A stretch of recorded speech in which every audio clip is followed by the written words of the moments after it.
దేవుని నామానికి స్తోత్రం. ఈ ఛానల్ని ప్రతిరోజూ చూడటం ద్వారా మీరు ఒక సంవత్సరంలో బైబిల్ చదవవచ్చు.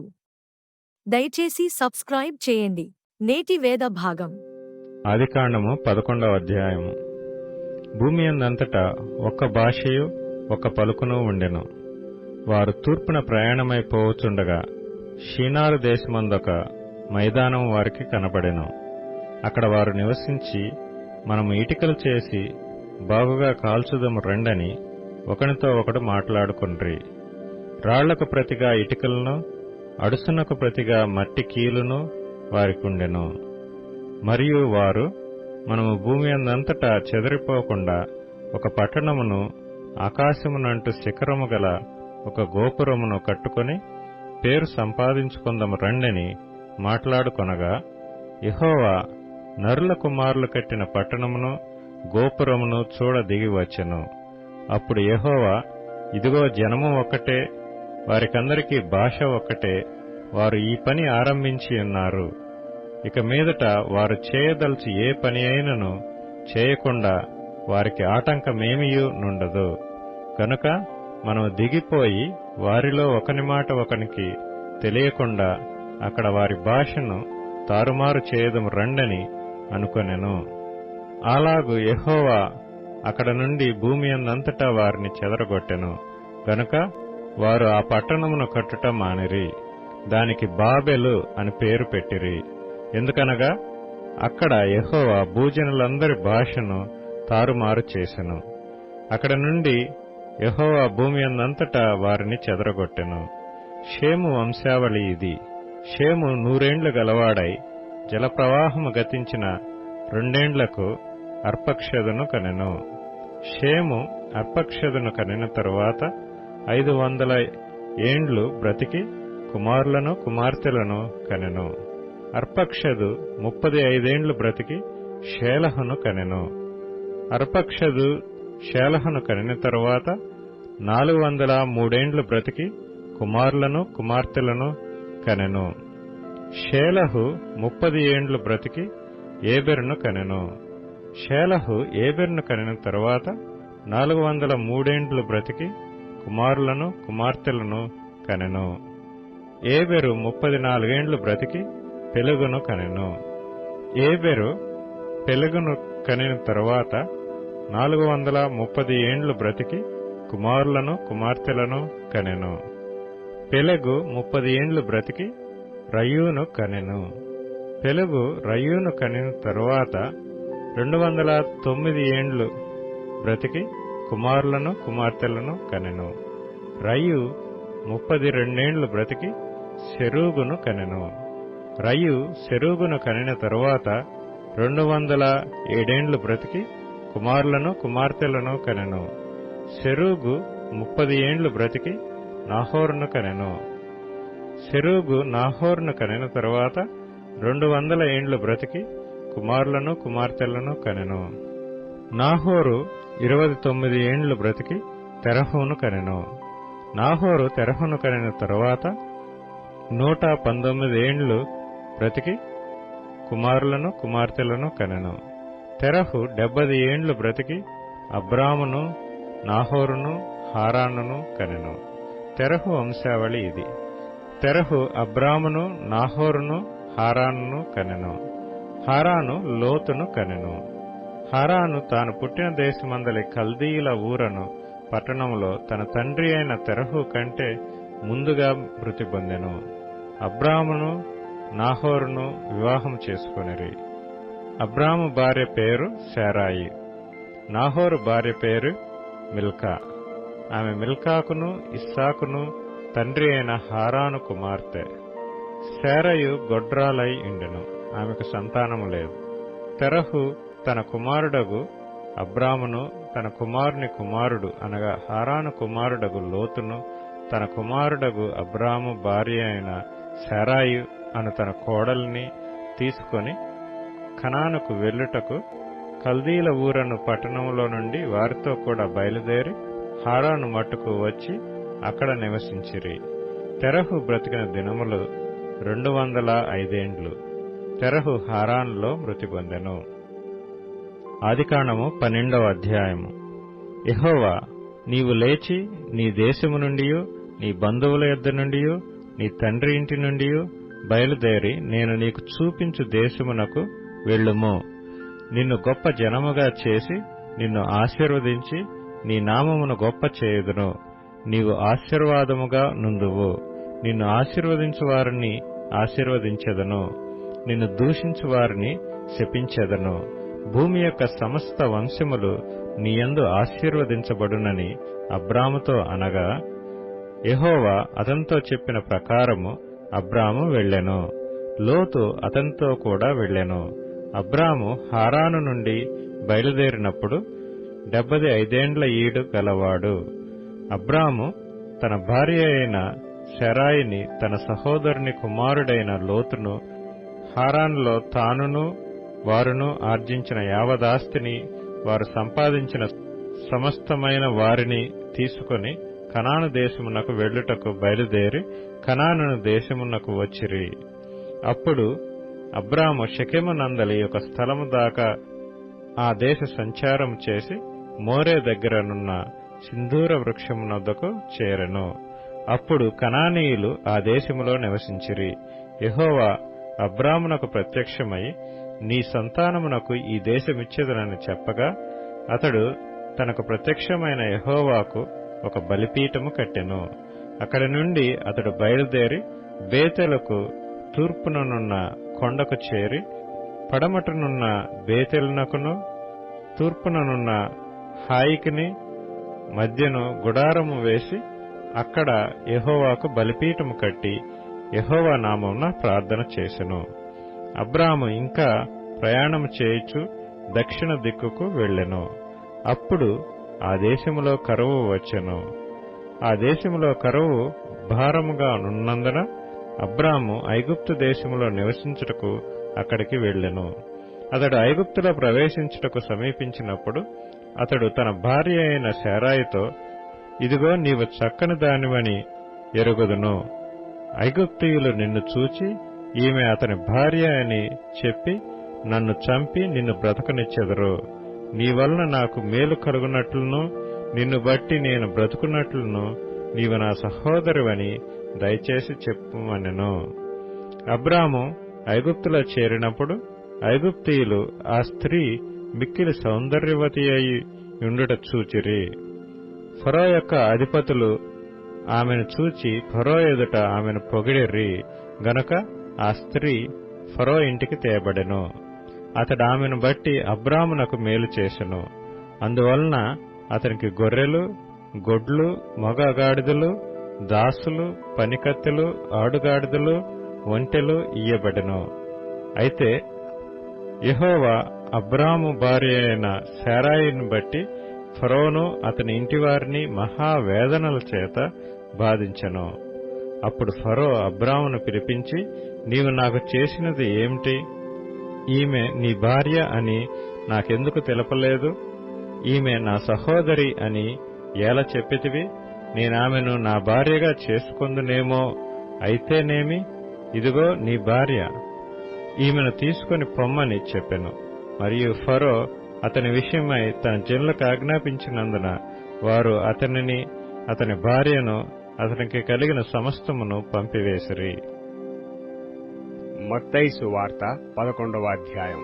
యేసు తన 12 మంది శిష్యులకు ఆజ్ఞాపించుట చాలించిన తరువాత వారి పట్టణములలో బోధించుటకును ప్రకటించుటకును అక్కడ నుండి వెళ్లిపోయెను. క్రీస్తు చేయుచున్న కార్యములను గూర్చి యోహాను చెరసాలలో విని, రాబోవు వాడవు నీవేనా? మేము మరియొకని కొరకు కనిపెట్టవలనా అని ఆయనను అడుగుటకు తన శిష్యులనంపెను. యేసు వారిని చూచి, మీరు వెళ్లి విన్నవాటిని కన్నవాటిని యోహానుకు తెలుపుడి.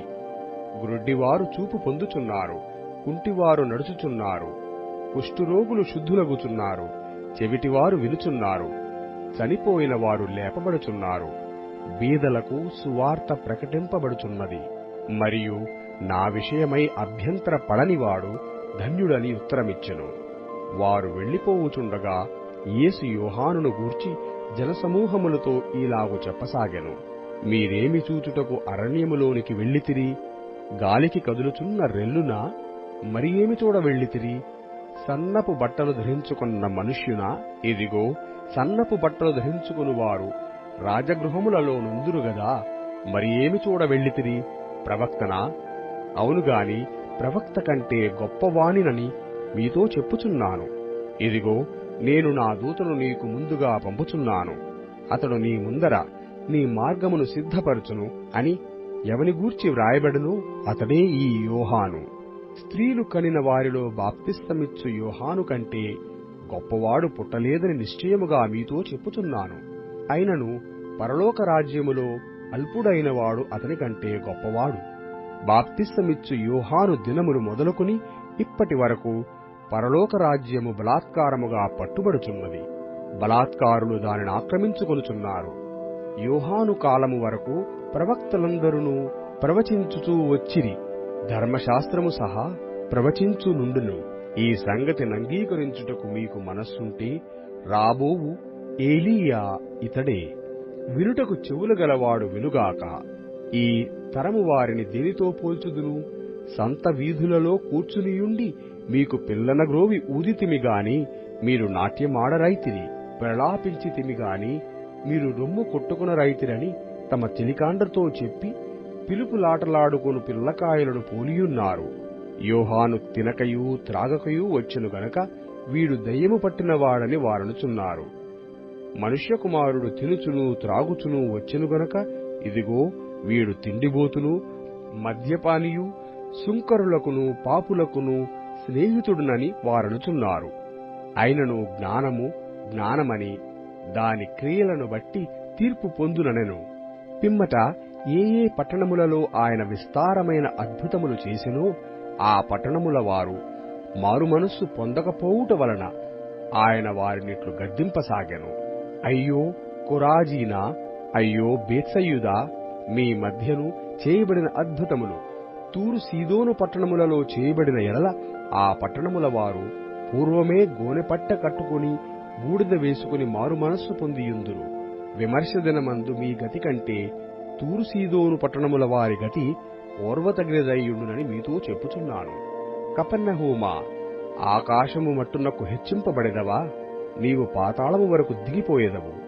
నీలో చేయబడిన అద్భుతములు సోదములో చేయబడిన ఎడల అది నేటి వరకు నిలిచియుండును. విమర్శ దినమందు నీ గతి కంటే సోదమ దేశపు వారి గతి ఓర్వతగినదయ్యుండునని మీతో చెప్పుచున్నానెను. ఆ సమయమున యేసు చెప్పినదేమనగా, తండ్రి, ఆకాశమునకును భూమికిని ప్రభువా, నీవు జ్ఞానులకును వివేకులకును ఈ సంగతులను మరుగు చేసి పసిబాలురకు బయలుపరిచినావని నిన్ను స్తుతించుచున్నాను. అవును తండ్రి, ఈలాగు చేయుట నీ దృష్టికి అనుకూలమాయెను.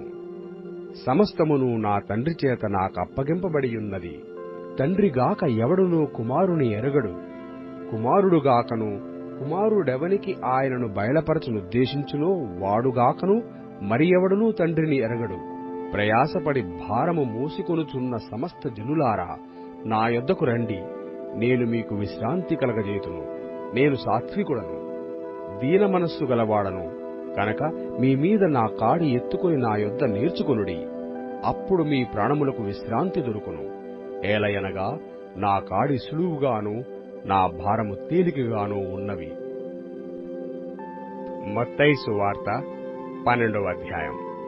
ఆ కాలమందు యేసు విశ్రాంతి దినమున పంట చేలలో పడి వెళ్ళుచుండగా ఆయన శిష్యులు ఆకలిగొని వెన్నులు తురించి తినసాగిరి.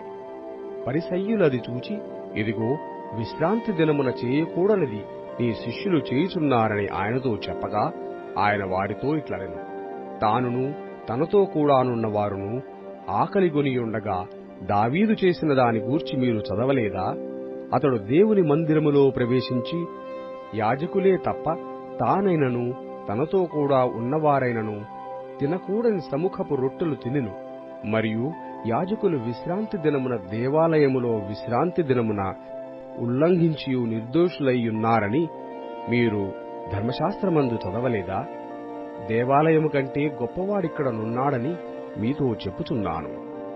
మరియు కనికరమునే గోరుచున్నాను కాని బలిని నేను కోరను అను వాక్యభావము మీకు తెలిసియుంటే నిర్దోషులను దోషులని తీర్పు తీర్చకపోదురు. కాగా మనుష్య కుమారుడు విశ్రాంతి దినమునకు ప్రభువయ్యున్నాడనెను. ఆయన అక్కడ నుండి వెళ్లి వారి సమాజ మందిరములో ప్రవేశించినప్పుడు ఇదిగో ఊచ చెయ్యగలవాడొకడు కనబడెను. వారాయన మీద నేరము మోపవలనని విశ్రాంతి దినమున స్వస్థపరుచుట న్యాయమా అని ఆయనను అడిగిరి.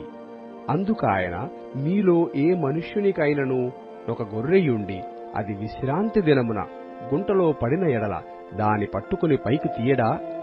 గొర్రె కంటే మనుష్యుడెంతో శ్రేష్ఠుడు. కాబట్టి విశ్రాంతి దినమున మేలు చేయుట ధర్మమే అని చెప్పి ఆ మనుష్యునితో, నీ చెయ్య చాపమనెను. వాడు చెయ్య చాపగా రెండవ దాని వలె అది బాగుపడెను. అంతట పరిసయ్యులు వెలుపలికి పోయి ఆయనను ఎలాగు సంహరింతుమా అని ఆయనకు విరోధముగా ఆలోచన చేసిరి. యేసు ఆ సంగతి తెలుసుకుని అచ్చట నుండి వెళ్లిపోయెను. బహుజనులాయనను వెంబడింపగా ఆయన వారినందరినీ స్వస్థపరిచి తన్ను ప్రసిద్ధి చేయవద్దని వారికి ఆజ్ఞాపించెను. ప్రవక్త అయిన యెషయా ద్వారా చెప్పినది నెరవేరునట్లు అలాగు జరిగెను. అదేమనగా, ఇదిగో ఈయన నా సేవకుడు, ఈయనను నేను ఏర్పరచుకొంటిని, ఈయన నా ప్రాణమునకిష్టమైన నా ప్రియుడు, ఈయన మీద నా ఆత్మనుంచెదను. ఈయన అన్యజనులకు న్యాయవిధిని ప్రచురము చేయును. ఈయన జగడమాడడు, కేకలు వేయడు. వీధులలో ఈయన శబ్దమెవనికినీ వినబడదు. విజయమొందుటకు న్యాయవిధిని ప్రబలము చేయు వరకు ఈయన నలిగిన రెల్లును విరువడు. మకమకలాడుచున్న అవిసనారను ఆర్పడు. ఈయన నామమందు అన్యజనులు నిరీక్షించెదరు అనునదే. అప్పుడు దయ్యము పట్టిన గ్రుడ్డివాడును మూగవాడునైన ఒకడు ఆయన యొద్దకు తేబడెను. ఆయన వానిని స్వస్థపరిచినందున ఆ మూగవాడు మాటలాడు శక్తియూ చూపునూ గలవాడాయెను. అందుకు ప్రజలందరూ విస్మయమొంది, ఈయన దావీదు కుమారుడు కాడా అని చెప్పుకొనుచుండిరి. పరిసయ్యులు ఆ మాట విని, వీడు దయ్యములకు అధిపతి అయిన బయల్జేబూలు వలననే దయ్యములను వెళ్లగొట్టుచున్నాడు కాని మరియొకని వలన కాదనిరి. ఆయన వారి తలంపులనెరిగి వారితో ఇట్లనెను, తనకు తానే విరోధముగా వేరుపడిన ప్రతి రాజ్యము పాడైపోవును. తనకు తానే విరోధముగా వేరుపడిన ఏ పట్టణమైనను ఏ ఇల్లైనను నిలవదు. సాతాను సాతానును వెళ్లగొట్టిన ఎడల తనకు తానే విరోధముగా వేరుపడును. అట్లయితే వాని రాజ్యమెలాగు నిలుచును? నేను బయల్జేబూలు వలన దయ్యములను వెళ్లగొట్టుచున్న ఎడల మీ కుమారులు ఎవరి వలన వాటిని వెళ్లగొట్టుచున్నారు? కాబట్టి వారే మీకు తీర్పురులయ్యుందురు. దేవుని ఆత్మ వలన నేను దయ్యములను వెళ్లగొట్టుచున్న ఎడల నిశ్చయముగా దేవుని రాజ్యము మీ యొద్దకు వచ్చియున్నది. ఒకడు మొదట బలవంతుని బంధింపని ఎడల ఏలాగు ఆ బలవంతుని ఇంటిలో చొచ్చి అతని సామగ్రి దోచుకొనగలడు? అట్లు బంధించిన ఎడల వాని ఇల్లు దోచుకొనును. నా పక్షమున నుండనివాడు నాకు విరోధి, నాతో కలిసి సమకూర్చనివాడు చెదరగొట్టువాడు. కాబట్టి నేను మీతో చెప్పునదేమనగా, మనుష్యులు చేయు ప్రతి పాపమును దూషణయు వారికి క్షమింపబడునుగాని ఆత్మ విషయమైన దూషణకు పాపక్షమాపణ లేదు. మనుష్య కుమారునికి విరోధముగా మాటలాడువానికి పాపక్షమాపణ కలదుగాని పరిశుద్ధాత్మకు విరోధముగా మాటలాడువానికి ఈ యుగమందైనను రాబోవు యుగమందైనను పాపక్షమాపణ లేదు. చెట్టు మంచిదని ఎంచి దాని పండును మంచిదే అని ఎంచుడి, లేదా చెట్టు చెడ్డదని ఎంచి దాని పండును చెడ్డదే అని ఎంచుడి. చెట్టు దాని పండు వలన తెలియబడును. సర్పసంతానమా, మీరు చెడ్డవారై ఉండి ఎలాగో మంచి మాటలు పలకగలరు? హృదయమందు నిండియుండు దానిని బట్టి నోరు మాటలాడును గదా. సజ్జనుడు తన మంచి ధన నిధిలో నుండి సద్విషయములను తెచ్చును, దుర్జనుడు తన చెడ్డ ధననిధిలో నుండి దుర్విషయములను తెచ్చును. నేను మీతో చెప్పునదేమనగా, మనుష్యులు పలుకు వ్యర్థమైన ప్రతి మాటను గూర్చియు విమర్శ దినమున లెక్క చెప్పవలసియుండును. నీ మాటలను బట్టి నీతిమంతుడవని తీర్పు నొందుదువు, నీ మాటలను బట్టియే అపరాధివని తీర్పు నొందుదువు. అప్పుడు శాస్త్రులలోనూ పరిసయ్యులలోనూ కొందరు, బోధకుడా, నీ వలన ఒక సూచక క్రియ చూడగోరుచున్నామని ఆయనతో చెప్పగా, ఆయన ఇట్లనెను, వ్యభిచారులైన చెడ్డతరము వారు సూచక క్రియను అడుగుచున్నారు. ప్రవక్త అయిన యోనాను గూర్చిన సూచక క్రియయే గాని మరి ఏ సూచక క్రియయైనను వారికి అనుగ్రహింపబడదు. యోనా 3 రాత్రింబగళ్ళు తిమింగలము కడుపులో ఎలాగుండెనో అలాగు మనుష్య కుమారుడు 3 రాత్రింబగళ్ళు భూగర్భములో ఉండును. నీనెవె వారు యోనా ప్రకటన విని మారు మనస్సు పొందిరి గనుక విమర్శ సమయమున నీనెవె వారు ఈ తరము వారితో నిలవబడి వారి మీద నేరస్థాపన చేతురు. ఇదిగో, యోనా కంటే గొప్పవాడు ఇక్కడ ఉన్నాడు.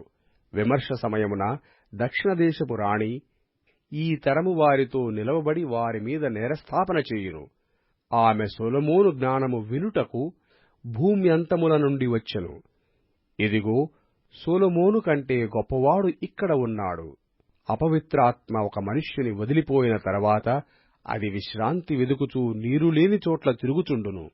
విశ్రాంతి దొరకనందున నేను వదిలివచ్చిన నా ఇంటికి తిరిగి వెళ్ళుదుననుకొని వచ్చి ఆ ఇంట ఎవరునూ లేక అది ఊడ్చి అమర్చియుండుట చూచి వెళ్లి తనకంటే చెడ్డవైన మరి 7 దయ్యములను వెంటబెట్టుకుని వచ్చును. అవి దానిలో ప్రవేశించి అక్కడనే కాపురముండును. అందుచేత ఆ మనుష్యుని కడపటి స్థితి మొదటి స్థితి కంటే చెడ్డదగును. అలాగే ఈ దుష్టతరము వారికి నీ సంభవించుననెను. ఆయన జనసమూహములతో ఇంక మాట్లాడుచుండగా ఇదిగో, ఆయన తల్లియు సహోదరులను ఆయనతో మాటలాడగోరుచూ వెలుపల నిలిచియుండిరి.